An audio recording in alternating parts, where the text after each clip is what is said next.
We appreciate your support. But now I think we're getting close to running out of time. But I definitely want to talk about this story, and it has to be brought up during the debate.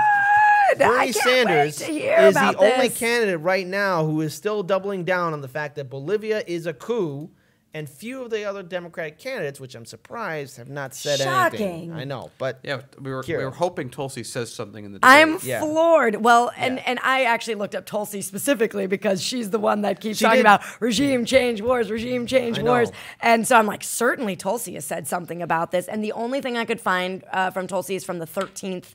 6 days ago, saying I need more information on what's so. But if she doesn't drop a bomb on the debate, I'm going to be unimpressed. Yeah. Well, she's the pro-peace candidate, so there will be no bomb dropping by Tulsi Gabbard. Bomb lifting, perhaps. Well, I mean, she's going to have to say something. I mean, granted, she did hold two events during the day when the coup was taking place. And she went back to the National Guard at some point too. Yeah, she did. Yeah. So I I'm eager to hear what everybody's position is on this, because we've only gotten a little bit of information from a couple of the candidates. So this, I think, is going to be a big topic on tonight's debate. The coup in Bolivia and what the coup is being called by our we also got a super chat. I don't know how to pronounce your name, but thank you for the super chat. It's just a symbol? It's a symbol. I don't know how to really pronounce it. Can you act out the symbol? Small businesses would abuse the 50 employee minimum. Yep. Couldn't agree more. Thank you so much for the super chat. But now, Kira, it's a coup. Okay. Got it. I just wanted to reread that because my brain went somewhere else.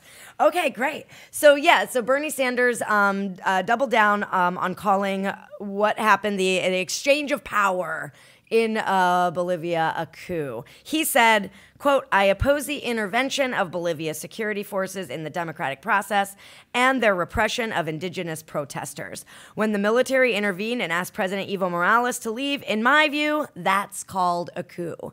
So one of the things I saw in two different articles that I read was that basically, if this is a coup in Bolivia, that we can no longer, as a nation, direct funds to Bolivia. So I was like, why? Two different articles mentioned that if this is a coup, we cannot direct funds to Bolivia. So I was like, but we just paid for the coup. We had to reinforce that. Good point. So I was like, well, why is that so? So I found some information that neither of those articles shared. That the Foreign Assistance Act of 1961, FAA, is the foundational legal framework authorizing and defining U.S. foreign aid.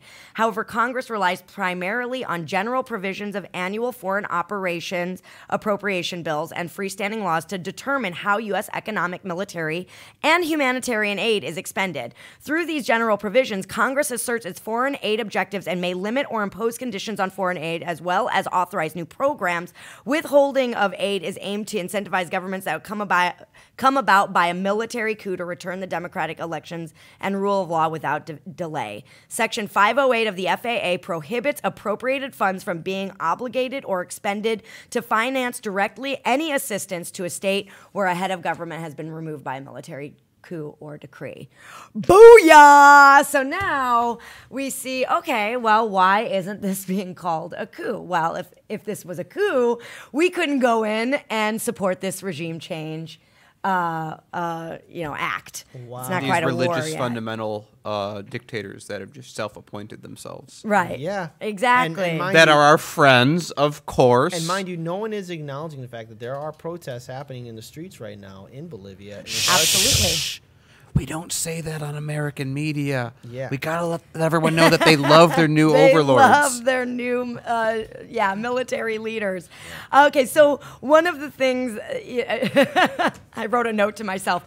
So one of the things that the media keeps bringing up is that there is a divisive debate on the nomenclature of Latin America, and it doesn't seem to be carrying over to the United States that this is a coup instead of just because we gotta get our definitions right. That's right. So one of the things I found hilarious is as this article is explaining that the United States does not see this as a coup, this is the couple of paragraphs I read.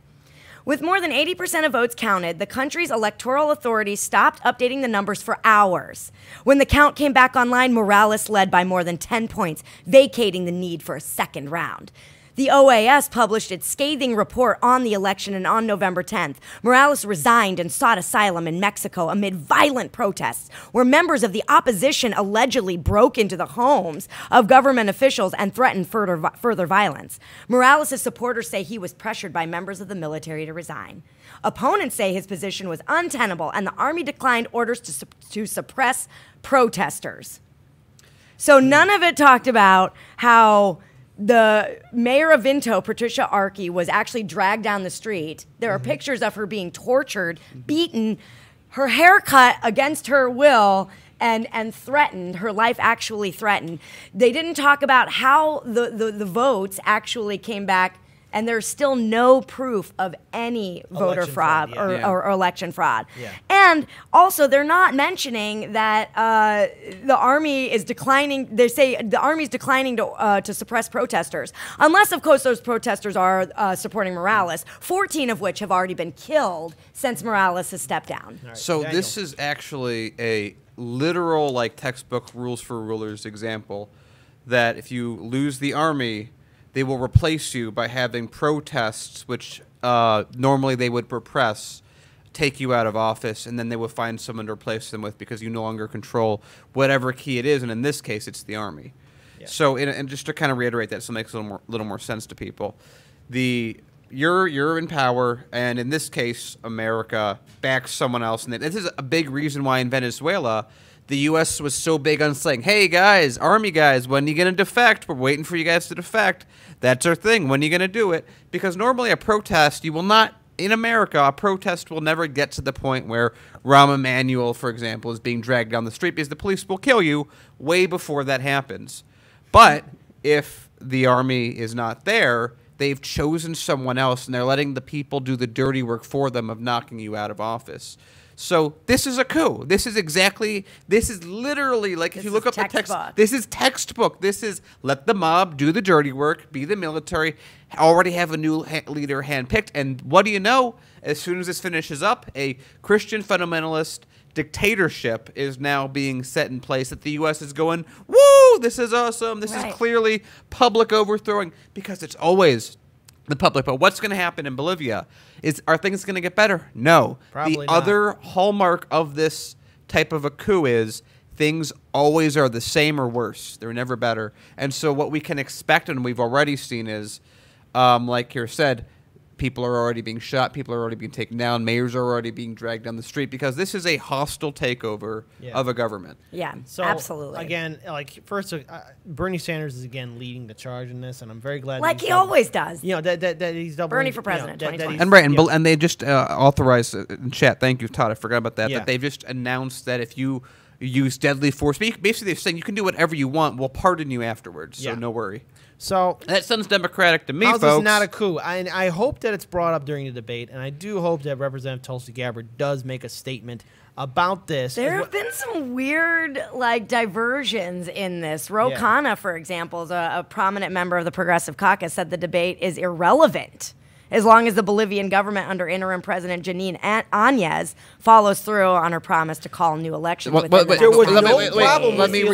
subtext in this that we're not reading. If she allows because remember, this happened this entire thing happened about, I think, a week after Bolivia said, no, we're not giving you lithium at the price you want. So I think what they really mean to say is, she is fine as long as she accepts the price of lithium that we asked for.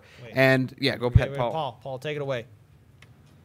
Yes, I know we don't have a ton of time left, but this is one of those things that they do, in setting the stage for the United States and particularly convincing the American population to support one of these coups is, hey, there's some core tenet of what we as Americans hold dear is being threatened, and in this case, it's democracy. Their elections were a scandal, and when you dig into it, you go, all the allegations about this election being a scandal are a little bit dubious. They seem to be propped up by the OAS and vicariously through soft power from the United States, and so that puts someone like Ro Khanna in a weird position of like, well, hey, I don't necessarily think that this is just a bad election. I think this is a coup. Oh, you hate democracy. You hate democracy, and you're not going to protect people's voting. Blah blah blah blah blah. It's a smear tactic. Right. So real quick, I think this is going to be the final word on this one. Kate, thank you for the super chat. What natural resources does Bolivia have that the U.S. needs to protect? Lithium. That's what it is right now. There was it's all the electric, like Tesla stocks shot up. Every place that does batteries shot up because they're confident that they're going to get a really good deal on lithium really soon.